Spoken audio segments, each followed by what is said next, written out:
Only one game of playoff hoops on a Thursday night. Denver extend the series to 7 games.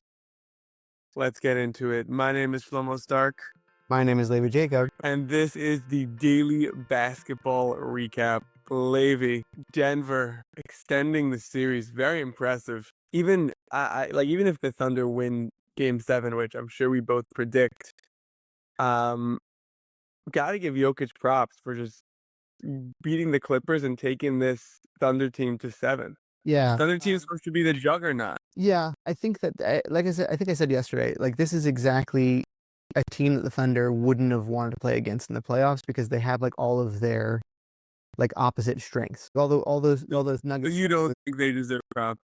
No, I think that regardless matchups, like even if a matchup is a good matchup, they still deserve props. I think similar to also what I was saying, I think 2 days ago now, is that like you saw that the method changed. The Nuggets realized that they were allowing Jokic to score last game. And so therefore now Jokic realized that he had to get everybody else involved. And you see that everybody else was very involved. But you also had who I want to give props to, like Jokic played well. There was a lot of discussion about fouling and officials and officiating and all this stuff, whatever. I'm someone who I have a hard time like always getting into that just because I know it affects the game, but I just think it's so like there's just not anything to do about that. Like what they released the 2-minute report and then like what, um I think the regular flow of the game that like Shea doesn't usually get that many fouls is like one of the one of the arguments against that kind of thing. But like whatever, it is what it is. You don't cry over spilled milk.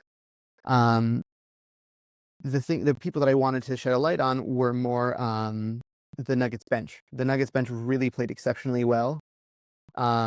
Julian Strother coming through big for them. And big basketball daily recap guy. He's before you came on, I used to talk about him a lot. He was a fan favorite. That mixed with Christian Brown. I was trying to come up with a headline. Well, I just wanted to say Christian Brown started and Julian Strother was the only bench player that played well. Yeah, you're right. I didn't mean bench as much as I meant like just like the role players, cast. the role players. Yeah. I tried to think of a headline to put underneath this podcast for today, which led me to try to think. I was going to do something artistic with like the Joker, the blue arrow, and the whatever. And I was trying to find like a nickname for Christian Brown. He doesn't have any. He like literally doesn't have like. You go to Basketball Reference, literally nothing there. So maybe he's not like that good. He's taken a step up this year for sure. Like what's I don't know what's Mikal Bridges' nickname? He definitely like. I think it's the Iron Man actually. Yeah, I'll say that. Whatever. I feel like it's too general. Yeah. Regardless, I just thought it was an interesting point. The supporting cast played really well this game. I'm still like dumbfounded that MPJ is out there not being able to raise his arm above his like waist. It's like just insane to me. This Nuggets team, they're chugging along. They're making it work for them. Game 7 is not where you want to be. I hope it's a more exciting game than this game was. This game was like kind of like is a little bit ugly down the stretch. But yeah, they looked like pretty in control of most of the situation. Levy, how long have we been recording for? What's it been? 5 minutes? Maybe. I cannot believe that we've gone 5 entire minutes without you talking about Jokic. The story here was not the role players. Jokic was 25, 14, and 8, 9 of 14 shooting, 10 of 12 from the free throw line, played 40 minutes, 2 steals, a block, and only 1 turnover. This team is Jokic. He was the one that got the role players involved. He was the one that was facilitating, big word for Shlomo Stark right there, facilitating to them. I'm not saying you should not give the role players props. Great job by them. They really, really stepped up when the team needed them. Jokic is the MVP. Jokic is the story here. This is one of the best games I've ever seen him play because he had his stats, but also got everyone involved and has people like you saying, go role players, when it's absolutely all him. Like, that's what he wants. Like, you're giving Jokic what he wants. You're giving him like, oh yeah, like Christian Brown, 23 and 11, great job. Julian Strawther, 15 points for shooting. Jokic led the team in scoring, led the team in rebounds, and led the team in assists, and led the team in free throws made. I, yeah, what are we talking about here? Jokic is awesome. So I think that I think the MVP discussion about this whole thing we should save until a little bit later. No, I'm not talking about MVP. I'm talking about I for get the it. Nuggets for who won the game. I get it. My only the reason why I'm hesitant to bring up Jokic is because there was a lot of interesting calls that were made last night. Like really watching the game closely, there's a lot of like weird, not to say that OKC didn't have their fair share. Also, the officiating was just bizarre. So a lot of the looks that the Nuggets were getting, it was just like a really choppy game, and it really, like, you could see that the Thunder, like, their heart was really like not so much in this game because of all of the interruptions going on. Jokic did play well. I'm not saying he didn't play well, but I'm saying this is like Jokic.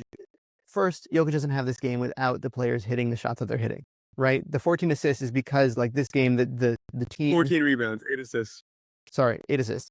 Another thing that I was thinking about recently is the fact that, remember when Russ averaged triple-double? Like in 2018, 17? Yeah. Okay. Yeah. One of the underlying storylines there, okay, was the fact that Steven Adams averaged like a career low in rebounds. Okay, why? Is because Westbrook was stat padding. I remember that was. So I never got into that, but I do remember that. I'm just saying it's a thing, right? Somebody on the team has to get rebounds. It happens to be that this center, who's huge, is getting rebounds over other, meaning, like, I'm not downplaying This is a terrible take. play. This is a terrible take. Your take is Jokic is big, so he gets rebounds, and it's not impressive. No, I'm saying I think that it was an impressive game, but at the same time, I don't want to blow things out of proportion in regards to this game. Like, I think that this game was I think that he decided to play better, which is like kind of a point to what I was saying yesterday. The Thunder's upside on how they're playing defense against the Nuggets last game was, sure, let Jokic score. Sure, don't let anybody else get going. Let Jokic score. And that's how they were able to win last game. This game, Jokic was like, oh, if I pass to my teammates more, then, and the teammates were able to hit shots, obviously, then it'll open up the floor for me. That's exactly what happened. So I just feel like he still led the team in scoring, rebounds, assists, and free throws. But that's because the ball goes through him also. Like exactly. That's my point. Is even when the role players have their best game, when Jalen Brunson is the Knicks' best player. When OG Anunoby has a good game, when you're getting OG Anunoby props, he's usually scored more than Brunson because Brunson realized he can't do all the scoring. When Bridges has a Bridges game, he'll score just as much, if not more, than Brunson. When Jokic's role players have the game, he still leads them in point. Like, you led with the role players, and Jokic still led the team in points, rebounds, assists, and free throws. But I'm saying, but he's been playing like this. Like I led with the role players because that was the difference maker in the game. He was the difference maker. That's what I'm saying. They helped. There's no Jokic. If the role players have this game and Jokic has a bad game, they lose. Okay, but I think the argument to be made, specifically in regards to this, is he's always the reason why. I'm saying what's notable in this game that made the difference, because, like, ultimately he could have had another one of the games that he had last game, and if you count up those point totals, it's the same outcome. So I'm saying the notable difference was the fact that they also, like, yes, he was passing to them. I'm not saying that he's not, but I'm just saying that, like, also they were hitting more shots than what they were before. That's all. I agree. I think we got to lead with Jokic, though. Okay. Man, I've never seen anything like this. Well, maybe I have, LeBron, but it's like talking about the Heat in 2012 and leading with Mario Chalmers. Like, history will not remember us fondly if we do that. We're missing the bigger picture here. Jokic is doing something historic, leading this team to 7 games.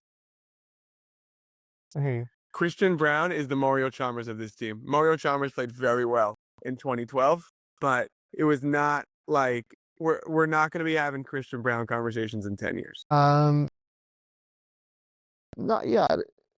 He's the 5th best player on this team. He's very good.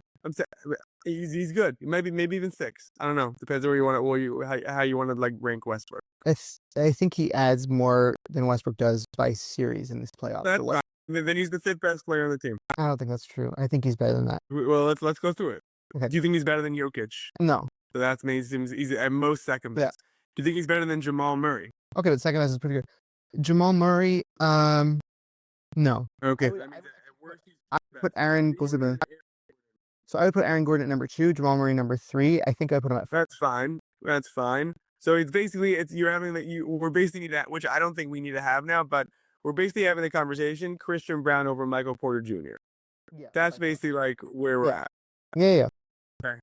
So now he's basically in the if we're comparing him to the Heat, so he's in the Mario Chalmers, Birdman, like Norris Cole area. Ray Allen. Because Ray Allen, well, I was thinking of the other team, but yeah, sure, Ray Allen. I was thinking of the 2011 before. Okay. I was thinking I wasn't. I don't think that right, but I don't think that Birdman was on that team, was he? I think he came when Allen came. It doesn't matter. Either way, it doesn't matter. Oh yeah, you're right. You remember the Harlem Shake with Birdman Oh my god, dude. when he was like "Colo terrorista"? I loved that. Oh, it's There great. was a time. There was a time. Okay. Are we doing predictions or I want to do predictions.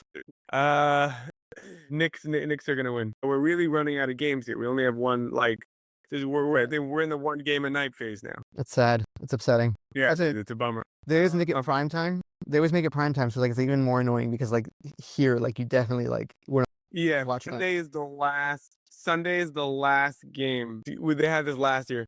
Sunday's game 7 at 3:30 p.m. So that's the last good time for Israel.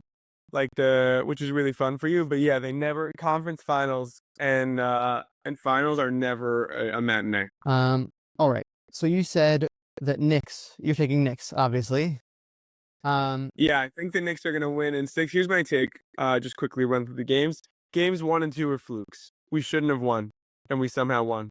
Game 3 made sense. Game 4 was the Knicks' best game, and Game 5 and also made sense. So, do we have a Game 4 in us? I think so. But I think if we lose, we're gonna lose Game 7.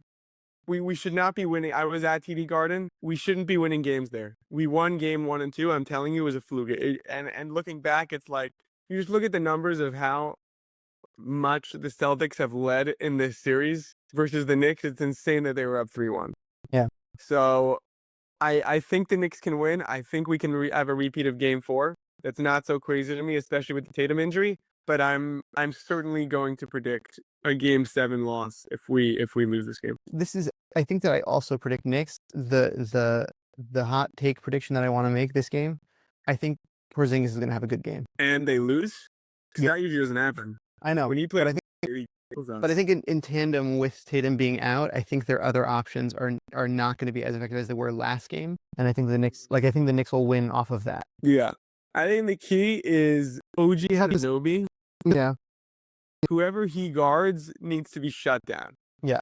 Because he's going to guard their best player. I don't know if they think their best player is Jaylen Brown or Derek White, because meaning Jaylen Brown definitely has the credentials for best player, but Derek White's been playing better this series, very similar to our Christian Brown, Michael Porter Jr. debate we didn't get into, whereas Michael Porter Jr. historically is better than Christian Brown, but this series it's really hard to say that he's not like Christian Brown's worse than Michael Porter Jr. So like we didn't get into that debate and we don't need to get into a Jaylen Brown, Derek White debate. But whoever Anunoby takes needs to be shut down. I'm not so worried about Porzingis because we got Mitch. And Mitch went 6 for 6 from the free throw line, and I fully take credit for that. I was cheering so loudly for Mitchell Robinson, and it is I'm telling you, there's no way he's going 6 for 6 from the line, and it is because I'm not in the stands this Friday night. Okay. Interesting. Well, let's see what happens. He heard me saying Mitch. Lift spirit. I think also what's going to happen is I think that they're going to lean into Luke Cornett, and I think that's going to be like I think that once the Knicks are expecting Luke Cornett, I don't think it's going to be a problem. You know what I'm saying? Yeah, Luke Cornett. Yeah, I agree. I hope they lean into Luke Cornett. He can't have 2 of those games. Yeah, no, there's no chance. There's literally no chance. I watch if he does, like, be nuts. But if Luke Cornett has another game with 7-8 blocks, I don't remember what he had, but he was blocking everything. Turn into prime. So rather game like that, I'm reassessing my evaluation of Luke Cornett. By the way, Luke Cornett, former Knick, hate that guy. I want to shout out to Isaac, who reminded me that Luke Cornett used to play on the Knicks. Totally forgot. Yep. That was the daily basketball recap. I want to thank you, Levi, for co-hosting, for producing, and for being a friend to the Nuggets role players. And I want to thank you for listening.